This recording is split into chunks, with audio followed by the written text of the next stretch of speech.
तेजस्वी जी कह रहे हैं कि बिहार की महिलाएं मेरे साथ हैं। तेजस्वी यादव जी बहुत बड़ी गलतफहमी में हैं और वो गलतफहमी वो जानबूझ के पाले हुए हैं। तो इन सारी चीज़ों पे राष्ट्रीय जनता दल तेजस्वी यादव जी को पता है कि उनके माता पिता के शासनकाल को बिहार की आवाम ने लेकिन ज़मीनी हकीकत कहीं ना कहीं कुछ और कहानी कह रही है। ज़मीन पे जो है उस तरीके का माहौल नहीं है महिलाओं को लेकर के जिस तरीके से होना चाहिए। आप किस ज़मीनी हकीकत की बात कर रहे हैं? जब अब आप ज़मीनी हकीकत की बात आप करें तो मैं आपसे आग्रह करूँगी कि एक बार वाक़ई में आप ज़मीन पे जाएँ। 2 साल की, 10 साल की, 15 साल की, 14 साल की, 8 साल की बेटियों के साथ जो बलात्कार बिहार में हो रहा है वो भी ज़मीनी हकीकत है। बिहार का पार्ट बिहार में नहीं है, बल्कि अन्य प्रांतों में। हालिया दिनों में पहले सुनिए ना, बिहार से भी ज़्यादा अगर एनसीआरबी का डाटा आप देखेंगे तो वेमेन वायलेंस को लेकर के बिहार अभी भी काफ़ी नीचे में, लेकिन मैं इसको जस्टिफाई नहीं। कार्रवाई बाद में ही क्यों होती है? उस चीज़ को रोकने का कोशिश क्यों नहीं किया जाता? देखिए ये तो बीइंग अ ह्यूमन, देखिए अगर सपोज दैट कि आप एक पत्रकार हैं तो एक बहुत अच्छे पत्रकार आप हैं, लेकिन एक बहुत अच्छा इंसान भी होना जरूरी है। आपकी माई बहन योजना का मतलब है, बहन मतलब है आदरणीय लालू प्रसाद यादव जी की बेटियां तेजस्वी जी की बहन, और माता का मतलब कि नेता प्रतिपक्ष की माता। और आप देखिए कि कितना उनका एम्पावरमेंट हुआ है।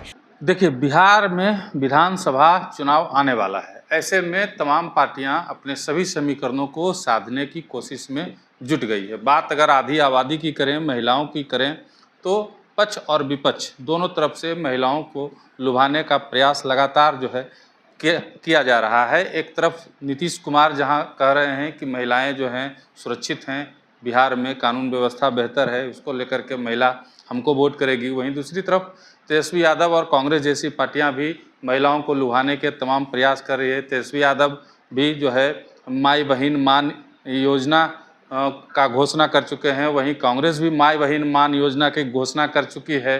अब तेजस्वी यादव कह रहे हैं कि पूरे बिहार की महिलाएं मेरे साथ हैं, यानी कि महागठबंधन के साथ हैं, वो हमारे पक्ष में मतदान करेंगी। तमाम मुद्दों पर बात करने के लिए हमारे साथ जदयू की प्रदेश प्रवक्ता अंजुम महाराज जी हैं। मैम, स्वागत है आपका। बहुत बहुत शुक्रिया। तेजस्वी जी कह रहे हैं कि बिहार की महिलाएं मेरे साथ हैं।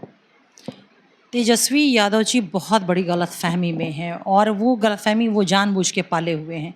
देखिए बिहार की जो बेटियां हमारी हैं या महिलाएं हैं, उनकी जिस तरह से राजनीतिक सशक्तिकरण माननीय मुख्यमंत्री नीतीश कुमार जी का विज़न था विमेन एम्पावरमेंट को लेकर के, और उस विज़न को लेकर के उन्होंने मिशन मोड में काम किया। और यही कारण है कि आज आप भी स्वीकार करेंगे कि बिहार में आज से जो 2005 के पहले का सिनेरियो था, सीन था, महिलाओं के पॉइंट ऑफ व्यू से कंप्लीट वो चेंज हो चुका है। आज बिहार की बेटियां राजनीतिक तौर पे, शैक्षणिक तौर पे, सामाजिक तौर पे और साथ ही साथ आर्थिक तौर पे बहुत ही सशक्त हुई हैं। और बिहार विमेन एम्पावरमेंट की दिशा में माननीय मुख्यमंत्री नीतीश कुमार जी के विज़न के मद्देनज़र राष्ट्रीय पटल पे एक बहुत लंबी लकीर और मजबूत लकीर खींच चुका है और एक मॉडल स्टेट के तौर पे राष्ट्रीय पटल पर स्थापित हुआ है।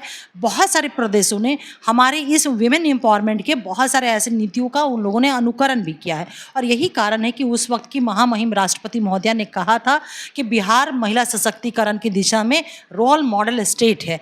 अब तेजस्वी यादव जी से मैं कहना चाहती हूँ कि बिहार के आवाम ने आपके माता पिता को 15 वर्षों का मौका दिया था, सत्ता दिया था, आशीर्वाद दिया था अपने मुस्तकबिल के लिए। लेकिन आपको भी याद होगा वो दौर कि शाम के 4-5 बजते बजते महिलाएं हमारे घर से, बेटियां और पुरुष भी, सिर्फ महिला और बेटियां ही क्यों, घर की दहलीज से बाहर निकलना उनका मुश्किल होता था। क्यों? क्योंकि खौफ का मंजर होता था, अपराधियों का तांडव होता था। सपने साकार करना, संवैधानिक अधिकार को प्राप्त करना तो दूर की बातें थी। तो एक कहावत है बड़ा अच्छा हमारे यहाँ की कि जिसको आजमा चुका है लोग उसको आजमाने की अब क्या आवश्यकता है। तो इन सारी चीज़ों पे राष्ट्रीय जनता दल तेजस्वी यादव जी को पता है कि उनके माता पिता के शासनकाल को बिहार की आवाम ने बहुत अच्छे से महसूस किया है, उसका भुक्तभोगी रहा है, उनके शासनकाल का विक्टिम रहा है और ऑनरेबल हाई कोर्ट ने जंगल राज तक की संज्ञा दे दी। तो बिहार की जनता इतनी बड़ी गलती थोड़े करने जा रही है। उनको पता है कि उनका मुस्तकबिल, उनका भविष्य, बेटियों को पता है कि उनके सपनों को साकार करने के लिए सिर्फ पॉलिसी ही नहीं बल्कि वैसा वातावरण अगर तैयार किया है तो नीतीश कुमार जी ने तैयार किया है और उन्हीं के नेतृत्व में उनकी मुस्तकबिल महफूज है। तो मैं यही कहूँगी तेजस्वी जी से कि ये बहुत बड़ी गलतफहमी उनकी है। मैम, तमाम बातें सही हैं आपकी। नीतीश कुमार जी ने खूब प्रयास किए महिलाओं को आगे बढ़ाने के लिए, लेकिन ज़मीनी हकीकत कहीं ना कहीं कुछ और कहानी कह रही है। ज़मीन पे जो है उस तरीके का माहौल नहीं है महिलाओं को लेकर के, जिस तरीके से होना चाहिए। आप किस ज़मीनी हकीकत की बात कर रहे हैं? जब आप ज़मीनी हकीकत की बात आप करें तो मैं आपसे आग्रह करूँगी कि एक बार वाक़ई में आप ज़मीन पे जाएँ। आप जब 10 बजे गाँव में जाएँगे ना, तो पगडंडियों पे बिहार की बेटियाँ नीले समीज़ और नीले पैजामे में और दुपट्टे में आपको एक लाइन से साइकिल पे बैठ कर के स्कूल जाते हुए आपको दिख जाएँगी। आप जब ज़मीनी हकीकत की बात करते हैं ना, तो बिहार की महिलाएँ जो कभी पाई-पाई की मोहताज होती थी, और इसका सबसे बड़ा एग्ज़ाम्पल ये मैं हमेशा कहती हूँ कि हमारे आपको भी याद होगा कि आपके घर में, हमारे घर में या हमारे समाज की महिलाओं के परिधान में पॉकेट नहीं हुआ करता था। क्यों नहीं हुआ करता था? क्योंकि ये हमारे समाज की मान्यता थी कि महिलाओं को पैसे की क्या आवश्यकता, और यही कारण है कि पाई-पाई की मोहताज हमारी महिलाएं हुआ करती थी, बेटियां हुआ करती थी।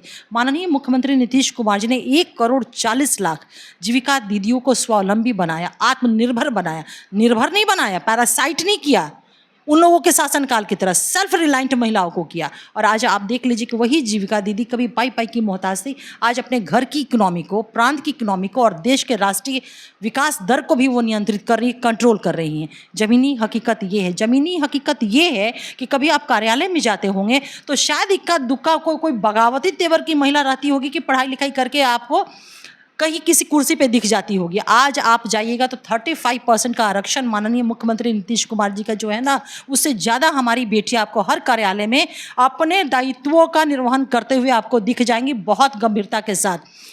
ज़मीनी हकीकत मैं आपको बताती हूँ कि जो बेटियां घर से बाहर कभी जाती थी, 5 साल के अबोध बच्चे को माँ बाप कहते थे कि दीदी बाहर जाती है, संगे बबुआ चल जो तनी मनी, मतलब एक वयस्क बेटी का रक्षा सुरक्षा का अबोध बच्चे पे दिया जाता था।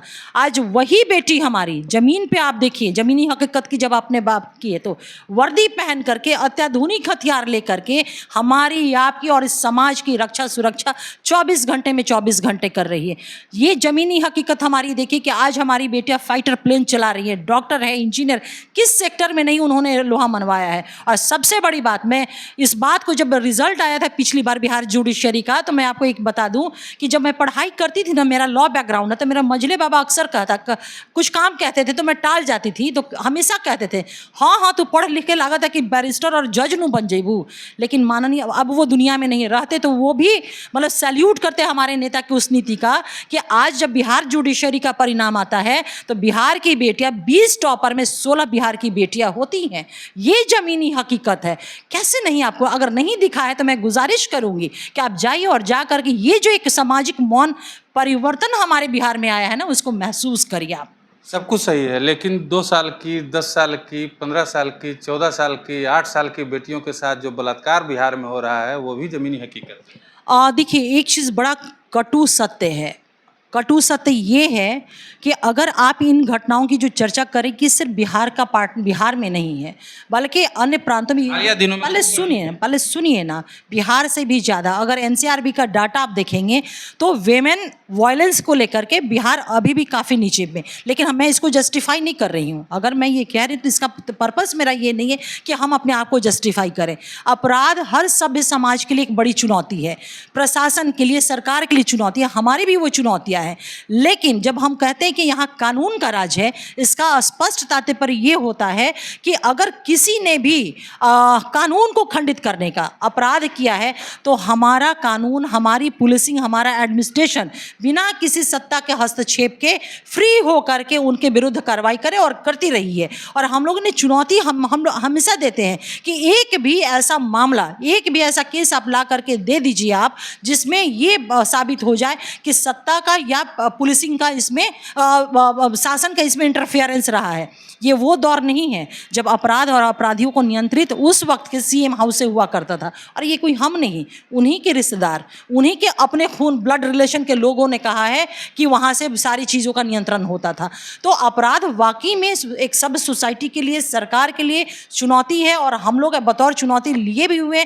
लेकिन जो भी इसको कारित करता है उसकी बख्शाइश नहीं होती है, उसको बचाया नहीं जाता है, उसका जहाँ जगह है ना उस जगह पे पहुँचाया जाता है। कानून व्यवस्था की आप बात कर रही हैं, उस कानून व्यवस्था में एफआईआर लिखने का भी 100-200 रुपया पैसा लिया जाता है। निश्चित रूप से अगर ये बातें जानकारी में ये बहुत ही इस तरह की जो भी चीज़ें आती हैं सामने, नहीं आप सुनिए ना, तो आप उसको लाइए, प्रमाणित करिए। अगर जो चीज़ें सामने आती है, क्या सस्पेंड नहीं होता है? क्या उनके ऊपर विधि सम्मत कार्रवाई नहीं होती? क्या उनके ऊपर डिपार्टमेंटल प्रोसीडिंग नहीं चलाया जाता है? मैं इस बात को पूरी जवाबदेही के साथ आपको कहती हूँ कि नीतीश कुमार जी की सरकार में अगर कोई भी कानून का उल्लंघन, नियमों का उल्लंघन करता है और ये बातें सामने आ जाती हैं, तो कहीं किसी के साथ बख्शिश की जाती है, छोड़ा जाता है, कार्रवाई की जाती है। कार्रवाई बाद में ही क्यों होती है? उस चीज को रोकने का कोशिश क्यों नहीं किया जाता? देखिए ये तो बीइंग अ ह्यूमन, देखिए अगर सपोज दैट कि आप एक पत्रकार हैं, तो एक बहुत अच्छे पत्रकार आप हैं, लेकिन एक बहुत अच्छा इंसान भी होना जरूरी है।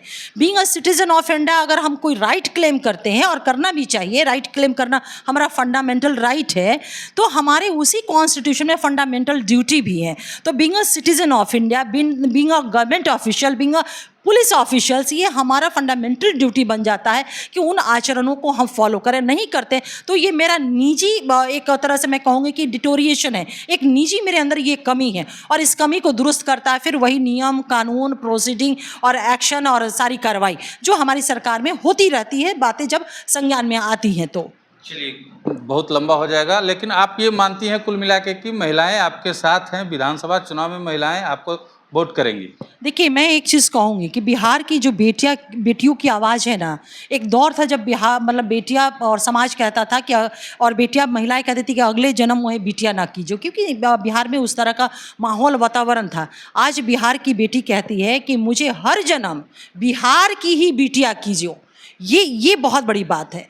तो हम लोगों ने ये कहने की ज़रूरत नहीं कि बिहार की महिलाएं हमारे साथ हैं। 2005 से लगातार जो परिणाम आते हैं, चुनावी परिणाम आते हैं, माननीय मुख्यमंत्री नीतीश कुमार जी के नेतृत्व को जो एक स्ट्रॉन्ग मैंडेट मिलता है, वो आप लोग ही न्यूज़ को कवर करते हैं कि महिलाओं ने जम करके माननीय मुख्यमंत्री नीतीश कुमार जी के नेतृत्व में अपना विश्वास जताया है। महागठबंधन के माई बहन योजना से कितना डर लग रहा है, ये बताइए। देखिए माई बहन, इनका जो योजना है ना, वो कंप्लीट एक राजनीतिक छल है, राजनीतिक धोखा है।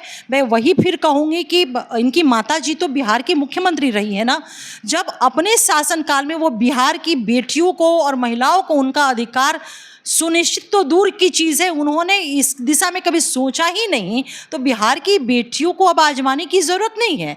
आपकी माई बहन योजना का मतलब है, बहन मतलब है आदरणीय लालू प्रसाद यादव जी की बेटियां, तेजस्वी जी की बहन, और माता का मतलब कि नेता प्रतिपक्ष की माता। और आप देखिए कि कितना उनका एम्पावरमेंट हुआ है, पॉलिटिकल एम्पावरमेंट इनके घर में, इकोनॉमिकल एम्पावरमेंट बेटियां और महिलाओं का इनके घर में। तो तमाम एम्पावरमेंट तो माँ और बहनों का आपने अपने घर में महफूज रखा है, और सारी चीज़ें तो आपके लिए हैं, आरक्षण भी आप ही के लिए है। तो बिहार की आवाम और बिहार की बेटियां इस चीज़ों से बहुत अच्छी तरह से अवगत है। कहीं से भी उनकी इस राजनीतिक झूठे वादे और चुनावी जो ये प्रपंच रच रहे हैं उसमें नहीं आने वाली है, और 2005 से बिहार की जनता इनके प्रपंच में आई भी नहीं है। सबसे बड़ी बात ये है, बिहार की आवाम जानती है कि नीतीश कुमार जी के नेतृत्व में जिस बिहार को इन लोगों ने बदहाल बिहार बना के छोड़ा था, देश के ऊपर ये बिहार को बोझ बना करके रख दिया था, बिहारी होना शर्म की बात हुआ करती थी। माननीय मुख्यमंत्री नीतीश कुमार जी ने वहां से बिहार को विकासशील बिहार और अब समृद्ध और विकसित बिहार बनाने में वो तेजी से वो काम कर रहे हैं। तो कौन बिहारी नहीं चाहेगा कि हमारा बिहार समृद्ध बने, हमारा बिहार विकसित बिहार बने, और ये तभी संभव है, एक एक बिहारी को ये इस बात का विश्वास है जब नीतीश कुमार जी का नेतृत्व होगा। चलिए, अंजू महाराज जी को सुन रहे थे आप, तमाम सवालों का जवाब इन्होंने बखूबी दिया है। आप क्या सोचते हैं इस विषय में, जरूर बताइएगा।